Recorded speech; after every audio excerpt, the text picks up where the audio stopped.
Bismillahirrahmanirrahim. Assalamualaikum warahmatullahi wabarakatuh. Waalaikumsalam warahmatullahi wabarakatuh. Alhamdulillahirrabbilalamin. Ibu dan Bapak Jamaah Rehabati Kota Bogor, dimanapun Anda berada, senang sekali kita bisa bertatap muka, bisa bertemu ya. Biarpun keadaan sedang terjadi wabah dan virus, tapi insya Allah kita akan selalu ada bagi Ibu dan Bapak Jamaah Rehabati Kota Bogor dimanapun Anda berada. Nah, kebetulan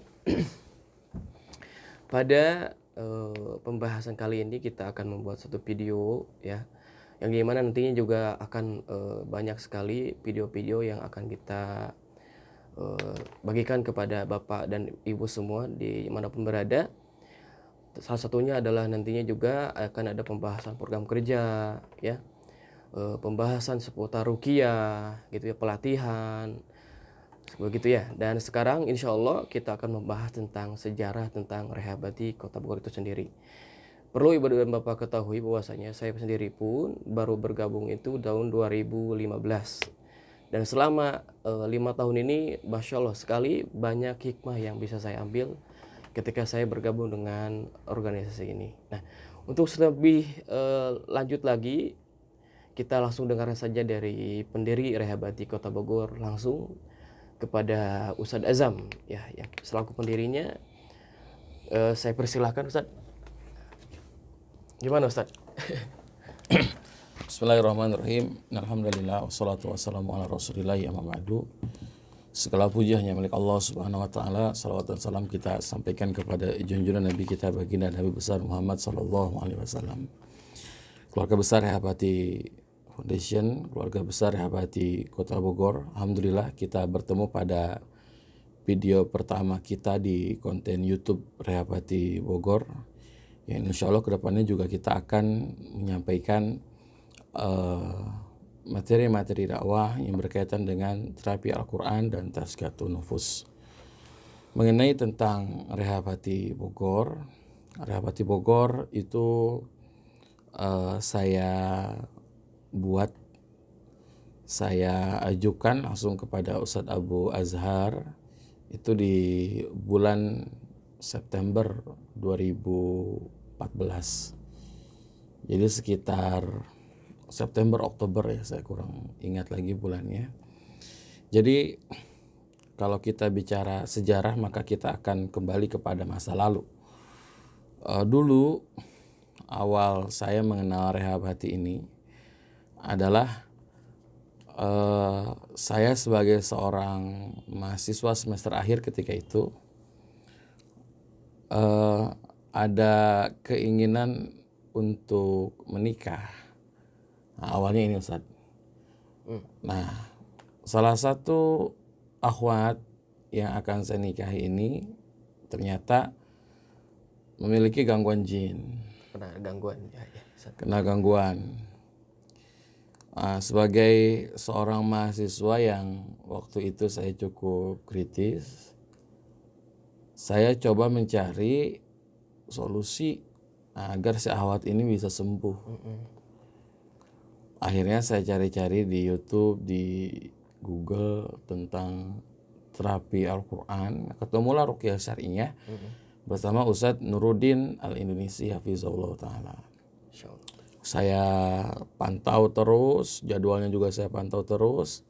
Akhirnya ketemulah waktu itu pelatihan di Depok. Depok ya, di pintu R2 itu kalau. Betul, kalau tidak salah Sabtu Ahad ya. Hari kerja kalau nggak salah. Enggak, Rabu dan Kamis. Rabu dan Kamis. Nah, hari karena Sabtu Ahad Ustadznya pasti keluar kota terus, Rabu dan Kamis. Saya pergi ke sana, saya bareng dengan Ustadz Fahad. Ustadz Fahad. Bareng dengan Ustadz Fahad. Ketika saya masuk ke ruangan, dadanya panas. Waduh, Masya Allah. Fahad juga keringetan. Dalam hati saya, kunaon, kenapa ini? Bingung mungkin ya. Bingung, tidak jelas. Akhirnya saya ikut saja. Ketika sesi ruqyah, Ustaz, qadarullah masyafa'al. Ternyata saya bereaksi. Saya masih ingat saya bereaksi begini. Wah, tangannya bergetar.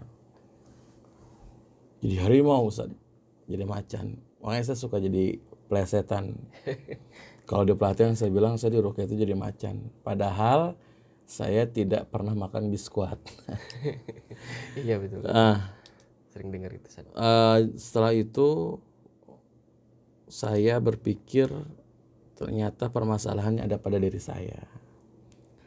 Pulang dari situ saya langsung meruqyah Ustaz. Meruqyah si ahwat itu. Ahwatnya muntah, saya juga muntah. Nah, itu pelatihan pertama. Bulan depan ada lagi pelatihan kedua, ikut lagi. Pelatihan kedua masih reaksi. Nah, di pelatihan ketiga berarti Desember lah kalau tidak salah, antara Desember Januari.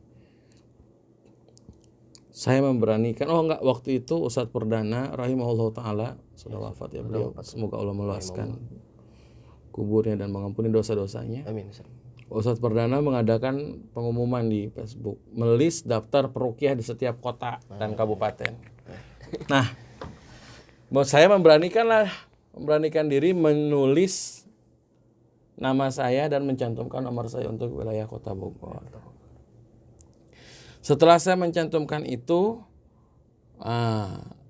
saya pingin sekali gabung ke Rehab Hati, tapi tidak punya tempat tinggal atau Nah, ketemulah saya dengan keluarga Mas Agung, Bu Dewi, yang di Gang Sahabat itu. Gang Sahabat. Saya mau meruqyah ibunya waktu itu, cuma saya jelaskan konsepnya itu ruqyah mandiri, pelatihan dan yang lainnya. Beliau tertarik dan menjadikan kantornya sebagai base camp. Akhirnya saya langsung menelepon Ustadz Abu Azhar, Bogor mau mengajukan menjadi rumah rehab Bogor atau Rehab Hati Bogor, yang tempatnya di Gang Sahabat. Nah, rumahnya Ibu Dewi, Masya Allah. Waktu itu saya masih sendiri. Ya, sendiri itu. Nah, ketemulah saya dengan Ustadz Amiluddin. Ustadz Nuh Amiluddin. Saya waktu itu manggilnya Ustadz Amiluddin. Ya. Ustadz Nuh Amiluddin. Beliau masih kerja waktu itu. Ya betul. Nah, kemana Ustadz Pahad? Padahal saya ikut pelatihan itu 3 kali sama dia. Sama Said juga kalau nggak salah ya. Sama si Said. Cuman ya gimana, karena saya orangnya waktu itu, pokoknya kita mah dakwah gitu, beda paham lah gitu. Beliau kerja, akhirnya tidak ikut. Nah, saya dengan Ustadz Nuh, saya bilang, Kang, ayo di Rehab Hati Bogor lah. Nah, beliau kerja, ngadain pelatihan Selasa pagi. Jadi pasien itu dikumpulin di rumahnya Bu Dewi setiap Selasa sampai zuhur. Naik lagi sampai maghrib, sampai asar. Naik lagi 2 hari Selasa dan Rabu. Gitu. Datang Ustadz Ali. Nah, bertiga lah saya bilang, ayo kalau mau gabung sama-sama kita dakwah di Rehab Hati Bogor. Barulah saya panggil lagi tuh Ustadz Pahad untuk gabung. Adalah Ustadz Bayu. Nah, sebelum Ustadz Bayu tuh Pak Seno dulu. Pakar herbal beliau Ustadz ya. Baru antum tuh. Ikut-ikut maksa. Padahal dia di Sukabumi, tapi pengen ke Bogor. Dan Bapak semua. Ya. Gitu. Nah, akhirnya lahirlah Rehab Hati. Waktu itu ada 13 orang. Qadarullah wa syafa'al. Sekarang tinggal 2, 3, 4, 5, 6, 7, 8, 9, 10 lah. 10 orang. Dengan para kicikers. Gitu. Saat itu sejarahnya. Sejarah tentang Rehab Hati Kota Bogor. Ya, alhamdulillah sekarang sudah 2020. Sudah, jadi saya masih ingat, saya 1 tahun dari Rehab Hati Bogor. Langsung jadi ketua umum. Nanti tahun ini saya habis jadi ketua umum. Jadi sudah 6 tahun. Dari rumah dari Gang Sahabat pindah ke Baitur Rahim. Dapat masjid di Balai Kota. Dapat masjid sekarang di Rumah Sakit Marzuki Mahdi, alhamdulillah. Dan sudah ada kantor di Jalan Terapi Blok BA nomor 13. Itu sekilas Ustaz tentang Rehab Hati Kota Bogor ya, sejarahnya. Jadi kalau mau saya telisik, semuanya itu pasien. termasuk saya pasien gitu. Nah, nanti pada episode selanjutnya kalau ada waktu lagi Ustadz, kita akan bahas tentang sejarah jin saka pada diri saya. Ya.